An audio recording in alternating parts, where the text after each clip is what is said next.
ধরমকাটায় পাট ভর্তি ট্রাক ওজন করার জন্য উঠতে গিয়ে ঘটল বিপত্তি। জাতীয় সড়কে উল্টে গেল ট্রাক, জখম চালক, ব্যাহত যান চলাচল। ঘটনাটি ঘটেছে আজ সোমবার 10টা নাগাদ হরিশ্চন্দ্রপুরগামী 31 নম্বর জাতীয় সড়কে ভবানীপুর ব্রিজ মোড় ফ্লাইওভারের কাছে। স্থানীয় সূত্রে জানা গিয়েছে, রাড়িয়াল থেকে এক ব্যবসায়ীর পাট বোঝাই করে কলকাতা যাওয়ার উদ্দেশ্যে ভবানীপুর ব্রিজে এক ধরমকাটায় ওজন করার জন্য ট্রাকটি উঠেছিল। জাতীয় সড়ক থেকে কাটাটি অনেকটা উঁচু হওয়ার কারণে গাড়িটি উঠতে গিয়ে নিয়ন্ত্রণ হারিয়ে উল্টে যায়। রাস্তায় ছিটকে পড়েন খালাসি, জখম হন চালক। দ্রুত ঘটনাস্থলে হাজির হয় হরিশ্চন্দ্রপুর ট্রাফিক নিয়ন্ত্রণে থাকা সিভিক ভলেন্টিয়ার্সরা। জখম চালককে চিকিৎসার জন্য নিকটবর্তী ডাক্তারখানায় নিয়ে যায়। ওইটা ঘুরে নিয়ে আসলাম, হাফ গাড়ি উঠে সামনের দিকে উঠে পাল্টি হলো। মানে কাটাটা কি উঁচু জায়গায় রাস্তা না সোজা উঠছিল। হ্যাঁ, গাড়ি ওই দিকে নিয়ে গেলাম, ঘুরে নিয়ে এসে আমি দেখলাম এইদিকে রিক্স হয়ে যাবে কাটায়, সেই জন্য গাড়িটা ঘুরিয়ে নিয়ে আসলাম। ঘুরিয়ে নিয়ে এসে তারপরে উঠাচ্ছে, হাফ গাড়ি উঠেছে, তারপরে গাড়িটা পিছনে চাকাটা টেনে গাড়িতে কি ভর্তি ছিল? পাট লোড আছে। কোথা থেকে নিয়ে এসেছিলেন? এই তো লোড হয়েছে, কাটা কাটাতে যখন উঠছিল। মানে গাড়িটা কোথায় লোড হলো? কাটাতেই লোড হলো? না না, এই সামনের দিকে, এই ব্রিজের সামনে পার করে, মানে এখানেই লোড হলো গাড়িটা। মানে জখম হয়েছে কি আপনাদের মধ্যে? হ্যাঁ, এই মাথা লেগেছে, লেগেছে।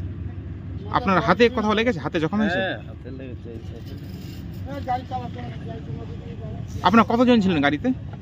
আমরা তো দুজন ছিলাম, ওরা তো নেমে গেছিল, নিচে ছিল না, তো ওর পাউর বেশি লাগতো। মানে কে কে ছিল? আপনি চালক ছিলেন গাড়ি? হ্যাঁ। আর খালাসি কেউ ছিল? হ্যাঁ, খালাসির কিছু ক্ষতি হয়েছে? না না, ও তো নেমে গেছিল, তো ওকে নামিয়ে দিলাম। দুর্ঘটনা হলো তো আসছিল রারিয়ালের দিক থেকে, রারিয়ালের দিকটা আসছিল, তো ভাবলো তো আমি কলকাতা যাবো, তো চাচালোর দিকে যাব। তো গাড়িটা তুলছিল আমাদের কাটার উপরে, তোলার টাইমে গাড়িটা পাল্টি হয়ে যায়। মানে রাস্তা আগে যে ছিল উঁচা, ওই রাস্তা আর নাই। এখন 1 থেকে 1.5 ফুট আমাদের কাটার সামনে নিচু করে দিয়েছে। আর এই নিচু হওয়াতেই আমাদের এখানে খুবই দুর্ঘটনা ঘটছে। মানে গাড়ি কি কাটায় উঠতে সমস্যা হচ্ছে নিচু করার কারণে? কাটা খুবই সমস্যা হচ্ছে, খুবই ভুটভুটি টোটো, মানে কোনো গাড়ি উপরে চড়তে পারছে না। আগে রাস্তা তো উঁচু ছিল, আগে 1.5 ফুট উঁচা ছিল আমাদের কাটার সামনে, কিন্তু এখন আমাদের কাটার সামনে 1.5 ফুট নিচা করে দিয়েছে। এটা কত নম্বর জাতীয় সড়ক? এটা 81 নম্বর জাতীয় সড়ক না, এটা 31 নম্বর জাতীয় সড়ক। বলছে কোন জায়গাতে ঘটনাটা ঘটেছে? এটা হলো তুলসীঘাটা, ভবানীপুর ব্রিজ। বলছে গাড়িতে কতজন ছিল? গাড়িতে একজন ছিল। জখম হয়েছে কেউ? জখম ওই ড্রাইভারটাকে খুবই চোট লেগেছে। দুর্ঘটনা ঘটেছে, রাস্তাটা আগে থেকে অনেক নিচু করে দিয়েছে। আমাদের কাটাটা এখন উঁচু হয়ে গেছে, কাটা যখন গাড়ি চড়তে অসুবিধা হচ্ছে, ওর জন্য গাড়িটা উল্টে গেছে। কি ভর্তি ছিল গাড়িতে? গাড়িতে পাট ছিল। কোথা থেকে আসছিল গাড়িটা? তুলসিয়াটারই আছে। তো এই কাটা করতে এসেই কি দুর্ঘটনাটা হলো? মানে এখানে কাটাই উঠছিল কি গাড়িটা? এদিকে আসছিল গাড়িটা। তো কেউ জখম হয়েছে?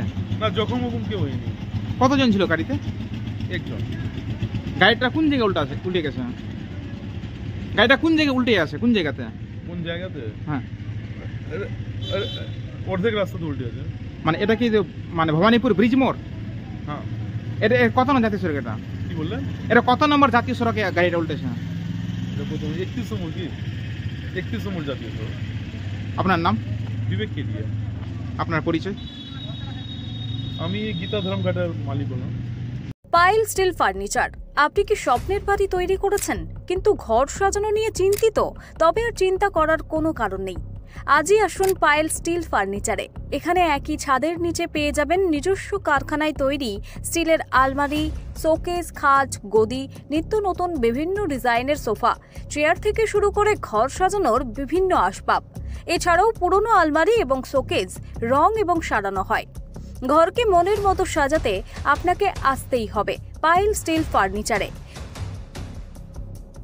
পাইকারি দরে খুচরো বিক্রেতা। ঠিকানা একটাই, বীরেশ্বর কোল্ড স্টোরের সন্নিকটে, কতুলপুর মিলমোড়, বাঁকুড়া। যোগাযোগ করুন আমাদের এই নাম্বারে 9733175018।